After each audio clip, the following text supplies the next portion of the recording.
Hello everyone, welcome to Sanmarga classes. ಬಹುಪದೋಕ್ತಿಗಳು ಅಧ್ಯಾಯದ 32ನೇ ಪ್ರಶ್ನೆಯನ್ನ ಗಮನಿಸಿ.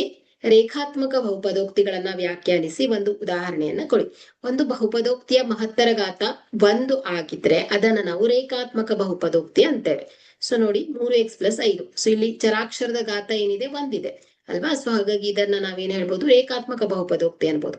ಇನ್ನೊಂದು ಉದಾಹರಣೆ -2x. ಸೊ ಇಲ್ಲಿ x ದ ಮಹತ್ತರ ಘಾತ 1 ಇದೆ. ಸೊ ಹಾಗಾಗಿ ಇಲ್ಲಿ ಏನಾಗುತ್ತೆ, ಇದು ರೇಖಾತ್ಮಕ ಬಹುಪದೋಕ್ತಿಗೆ ಉದಾಹರಣೆ ಆಗತ್ತೆ.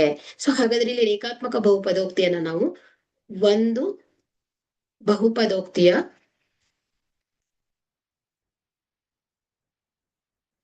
ಮಹತ್ತರ ಘಾತ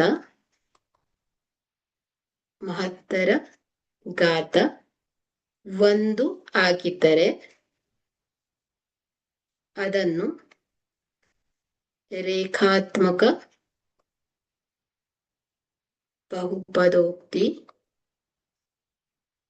ಎನ್ನುವರು. ಓಕೆ, ಉದಾಹರಣೆ 2x - 3, 3x+5. Okay, thank you.